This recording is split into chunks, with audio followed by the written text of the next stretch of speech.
wabarakatuh. Waalaikumsalam warahmatullahi wabarakatuh. Alhamdulillahirabbil alamin wal 'aqibatu lil muttaqin wa la 'udwana illa 'alal zalimin. Wa azka shalawatillahi wa taslimatihi ala khairi khalqihi sayyidil anbiya'i wal mursalin wa ala alihi wa sahbihi wa azwajihi wa dzurriyyatihi wa ansarihi wa junudihi wa man da'a bi da'watihi wastanna bi sunnatihi wa iqtafa asalahu wa salaka nahjahu ila yaumil wa ba'd. Ya ayyuhallazina amanu taqullaha haqqa tuqatih wa la tamutunna illa wa antum muslimun. Isma'u ila qawli rabbina fi kitabihil karim. A'udzu billahi minasyaitonir rajim.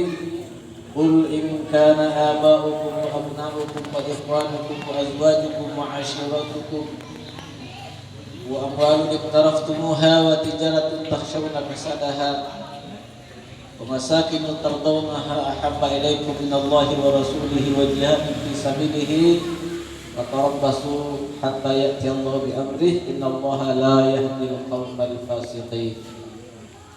Salam ta'zim dan penghormatan kepada segenap perangkat desa baik yang hadir maupun yang tidak hadir. Semoga diberi taufik dan kekuatan oleh Allah memimpin desa Tamisai ini ke arah yang lebih maju. Amin. Dari ulama, dari pandai, tokoh masyarakat, tokoh pemuda, tokoh ibu, dari remaja,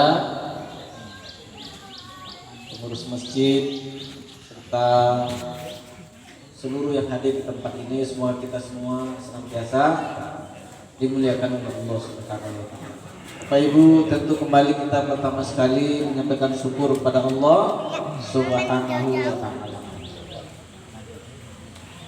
Syukur itu ternyata menurut ulama Bapak Ibu itu ada rukunnya. Ini penting karena sebentar-sebentar kita mendengar kata-kata syukur ya, apa benar syukur yang kita lakukan itu kemudian memenuhi rukun-rukunnya. Rukun yang pertama kata para ulama i'tiraful qalbi bi anna an-ni'am ta'ti min indillah. Orang yang bersyukur itu lubuk hatinya yang paling dalam betul-betul mengakui apa yang didapatkan itu pada hakikatnya semata-mata datang dari Allah. Jadi kalau ada orang yang syukuran identik dengan nyembelih sapi ya, pesta 3 hari 3 malam tapi tujuannya syukuran. Cuman di hatinya terbetik, ini saya dapatkan karena saya sekolahnya tinggi, karena saya pergaulannya luas, karena saya jago lobby, saya hebat dagang.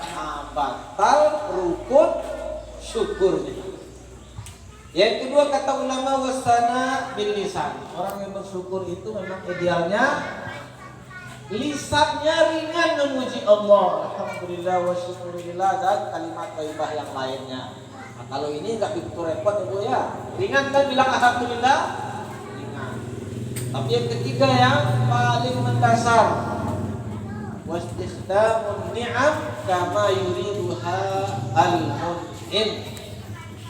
Memanfaatkan nikmat itu sesuai dengan kehendak yang memberi nikmat. Contoh ya, sekarang nikmatnya luar biasa, sawit mahal ya Bu ya, 2.400 ya. Allah memberi kita nikmat ini untuk apa?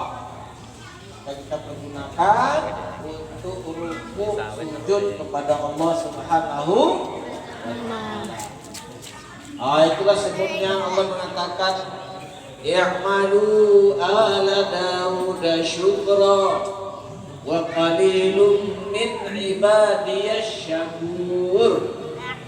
Wahai keluarga Daud, laksanakan syukur. Jadi syukur itu amal, bukan sekedar pengakuan di lisan.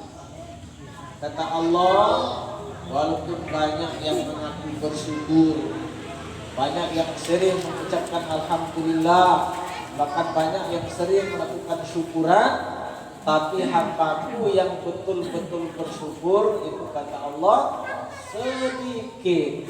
Mudah-mudahan Allah memasukkan kita ke dalam golongan yang sedikit yang syukurnya terpenuhi 3 rukun, jika kita betul-betul dianggap oleh Allah hambanya yang bersyukur, yang pantas terus menerus nikmat itu ditambah. La in syakartum la azidan. Kalau kalian bersyukur pasti akan ditambah oleh Allah. Tapi lebih-lebih ditambah dari segi keberkahannya. Bapak Ibu, apa tanda-tanda harta seseorang itu berkah? Tanda karunia yang diberikan oleh Allah kepada seseorang itu berkah. Tanda-tandanya adalah makin berkembang dia hartanya, makin kenal dengan Allah, makin dekat dengan Allah, makin rajin berrukuk dan sujud, makin akrab dengan masjid, makin disiplin sholatnya. Itu tanda orang hartanya berkah. Tapi kalau ada orang makin kaya, makin jauh dari masjid, na'udzubillah, jangan-jangan itu istidraj. Apa itu istidraj? Pemberian Allah justru supaya orang itu semakin sombong, makin lalai, makin lupa, akhirnya nanti sempurna menerima azab Allah. Na'udzubillah subhanallah. Bapak Ibu yang mulia, dalam singkat kita bersekenah dengan peringatan Maulid Nabi, itu kita ambil tema atau judulnya kewajiban mencintai Rasulullah. Apa Bapak Ibu? Kewajiban mencintai Rasulullah. Bapak Ibu yang mulia, ternyata perkara mencintai Rasul ini bukan perkara kecil. Para ulama sepakat mencintai Rasulullah hukumnya wajib. Apa dalilnya? Satu ayat yang kita baca tadi di surah At-Taubah. Katakanlah jika 8 hal lebih kalian cintai dari 3 hal. Ya. Qul in kana aba'ukum wa abna'ukum wa ikhwanukum wa azwajukum wa 'ashiratukum wa amwalun iqtaraftumuha wa tijaratun takhshawna kasadaha wa masakin tardawnaha. Jika 8 hal, yang pertama orang tua, yang kedua anak, yang ketiga saudara-saudari, yang keempat pasangan hidup suami atau istri, yang kelima harta benda, yang kelima keluarga karib kerabat, yang keenam harta benda, yang ketujuh profesi atau pekerjaan kita atau bisnis perniagaan kita, yang kedelapan rumah tempat tinggal. Jika 8 hal ini lebih kalian cintai daripada Allah, daripada Rasulullah, daripada berjuang di jalan Allah, Allah beri ancaman. Fatarabbasu, tunggulah kata Allah, hatta ya'ti Allah bi amrih, sampai Allah memutuskan apa yang paling pantas untuk masing-masing. Ingat ujung ayat, innallaha la yahdil qaumal fasiqin. Ternyata orang kalau kurang cintanya pada Nabi atau tidak cinta pada Nabi, dia berpotensi jadi orang fasik, orang yang tidak taat, sering melanggar aturan, sering meninggalkan apa yang diwajibkan, melaksanakan apa yang diharamkan.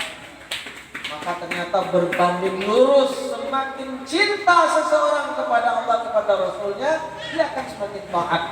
Semakin tidak cinta seseorang kepada Allah dan Rasulnya, orang itu akan semakin mudah